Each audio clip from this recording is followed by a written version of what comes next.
Coach Barry Switzer, I hope you're doing well, sir. Welcome back to Tuscaloosa. Well, I'm doing better than my dog right now. I'm in a vet's office. He's getting a shot in his butt, so at least that's not happening to me. Yeah, he's a little sterile. He's got allergies. Yeah. What's going on, gang? Is there a game down there this week? Yes, sir. And I feel like we've spent 4 weeks talking about Oklahoma. I don't know what else is to say, but we were loving to be able to pick your brain for a couple of minutes. Okay. What do you see in this Oklahoma football team for the 2018 season?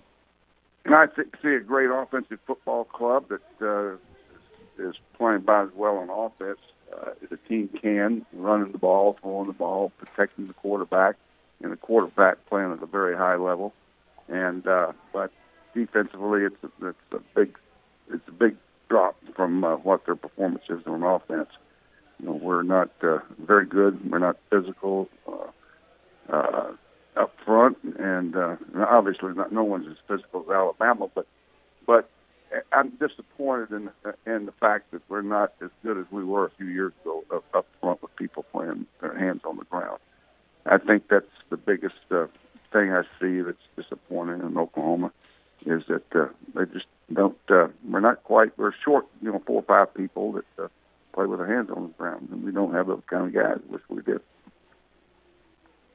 Coach, is there something that you can put your finger on? Maybe, and I know you describe what's wrong, but is it just simply players? It's players.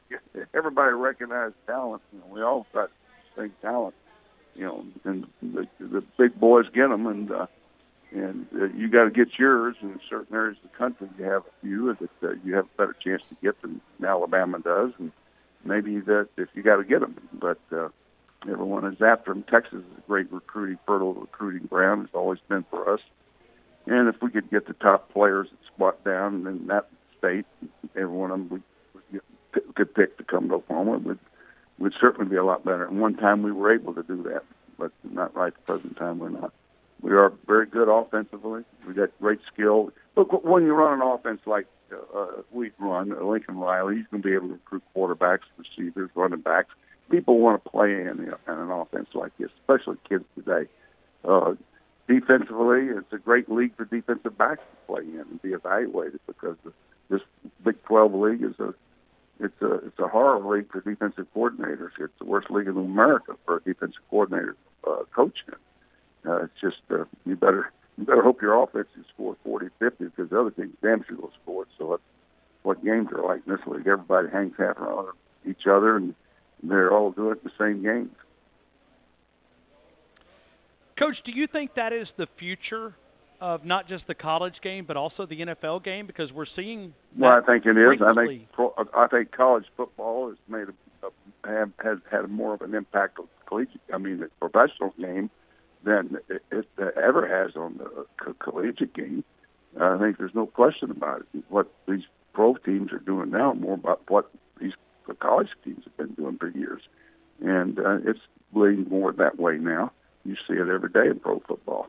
But it's made pro football more exciting game, too. More. It's a hell of a lot better than split back. Quarterback drops 3 steps, 5 steps, throws in the pocket, and only 3 receivers out. It's a hell of a difference. And that everyone around us kind of a close set back in the old days.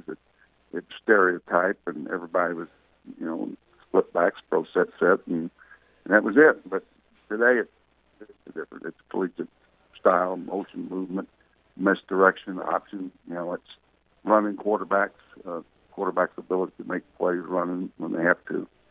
That's a different game. They don't quite. Quarterbacks don't have to be 6'4" and 225 and 30 like they used to be. The prototype of a pro football quarterback has dropped about 4 inches since the game I've watched for my 50 years in the game. Coach, how do you feel that would be Oklahoma's best way and maybe style of play that they'll try to force? In other words, if Oklahoma is going to be successful, they need to do what? Well, Oklahoma's got to stop the run. If they slow down the run, break serve a couple times, then that could be an interesting game. Oklahoma has the ability to score on anybody. They are a very, very talented team. The quarterback is a great player. We all know that, and The receivers are pretty damn good. And the one key, I think, in the game for us, I know injuries plays a big factor in every ball game. That's you got to be healthy when you get to the big games, and that's the key. Certainly in pro football, you got to be healthy when you arrive at the playoffs. And I think that's the same thing for a championship playoff here. And I know we've got key injuries on both sides of the ball, but our guy is Marquise Brown, number 5. He's a great sprinter. He's the fastest guy we got probably, and he's a big, deep threat. He's the guy that plays his face hard to cover, and I really think that if we don't have him, we really have got some, other problems to make up for.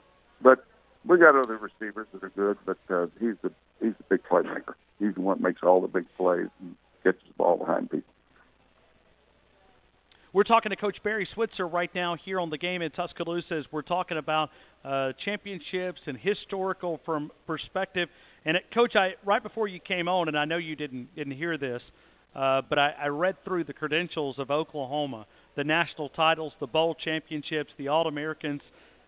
It's good to see these two helmet teams, the blue bloods of college football, going toe-to-toe. And I know Oklahoma's kind of had their way with Alabama in the last few games, but you look at these two credentials, I mean, it's amazing of what these two programs have been able to accomplish. Well, they both have two great traditions in college football.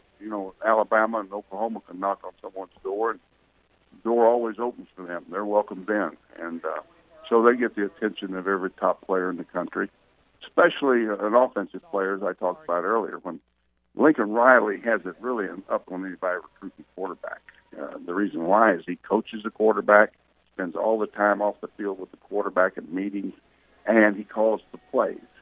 So he spends the quarterback's lifetime on this campus 4 or 5 years. He's going to be with the head coach, Lincoln Riley, the offensive coordinator, and the quarterback coach, and calls the plays. So it's really a great advantage for him to be able to recruit quarterbacks over other head coaches that don't coach quarterbacks. Coach Nick Saban was talking about it today, the NFL and the college game. You've coached both. You've won a championship both. You've won with the Dallas Cowboys. You've won with Oklahoma, 3 of those national titles. What do you see as the biggest difference? And maybe not which one you enjoyed, but maybe you can understand why Nick Saban went back to the college game. We don't have enough time to explain the difference. Pro football, I'll simply say this. Pro football is about winning the Super Bowl. That's what it's about. It's a billion-dollar business, and that's the only thing that counts. College football is about taking 18 and 19-year-old men. You got them for 4 or 5 years. You know who their father is. You know if they had a father in the home. You know where their siblings are. You know where they live. You've been there. You know their goals, their ambitions. Your job is to try to produce the next 40, 50, 60 years of living that individual to be a productive citizen in our society. That's part of the job of a college football coach. Pro football coach, win a Super Bowl. That's simple as that. We're not there to teach kids a damn thing other than how they play that particular defensive scheme, the coverage, the special teams. You got 53 of them, and you know what? I won a Super Bowl in '95, and the next year we had 16 players on the '95 team that did not make our team because of free agency and the draft.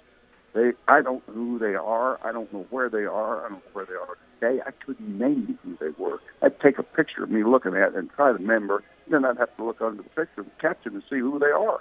Look at the jersey number to remember the name. That's the tragedy of pro football. It's not about who they are and what they are. It's about how they play their position. If they don't play it the way you want them to play it, they're on the waiver wire the next day, or if they're not, they're pumping gas in Georgia, maybe for $8 an hour the next day. It's simply that way in pro football. It's about how you play your position. If you don't play it the way they want it, you're out of there. And college football is about developing young men for the next 40, 50, 60 years of living. Simple as that. And your answer and Coach Saban's was very similar today. I mean, it was. I'm sitting here listening to it, and it's like it's a different twist as far as the verbiage, but it was almost identical to what Coach Saban said earlier with his message. Coach, final question: from a championship caliber coach like yourself, who has both NFL and college championships, what is it about Nick Saban that has made him such a successful coach? Well, it's not that he's any smarter or better coach on the field than anybody else. He's recruiting and coaching better talent than everybody else, without a doubt. You know, he's been at other places where it's been a little bit different. And Alabama's one of the great jobs in the country. Talent pool throughout the South, that area of the country, they have the best talent pool of black athletes anywhere in the United States. We don't have any black population in Oklahoma, Kansas, Missouri, in this part of the country, not at all. But in the South, along from Texas all the way to Louisiana, Mississippi, Georgia, Alabama, all the way down to Florida, it is a great number of great athletes that are in a talent pool that they all have an opportunity to recruit, and that's why that league there produces more. When you look at the draft every year, all you got to look at is where the big ass linemen go and where they're from, and in the draft, it's just a different deal. And Oklahoma would not be Oklahoma if we didn't have the south of the Red River south of us, about 100 miles, where we can recruit Texas. And Texas plays great high school football, 1,700 high schools, well coached, great emphasis down there, population 30 million people. And then Oklahoma's got 3 million people, and they got over a little over 200 high schools to play football. Where do you think the number of players come from? I mean, it comes from populated states, and certainly where they have a bigger talent pool of great linemen and big linemen, and that's not in this state. They only signed 2 people. Oklahoma only signed 2 people from the state of Oklahoma this year. That tells you what this state produces and the type of talent that can play at that level. So it's a tremendous disadvantage for Oklahoma to, if they didn't have Texas, we wouldn't have the tradition in college football if we didn't have Texas south of it and have the success to be able to recruit them here. Coach Barry Switzer, thank you so much for helping us preserve the history of college football. We love these conversations, as you would expect. I mean, we're a college football show 4 hours a day, 5 days a week, 52 weeks out of the year, and we love when we can catch up with people like yourself that can share those memories of college good. football. I'm glad I could come on. I spend most of my time talking to Wimp Sanders now. It's good to hear another voice, okay? Take care, guys. Thank you, Coach.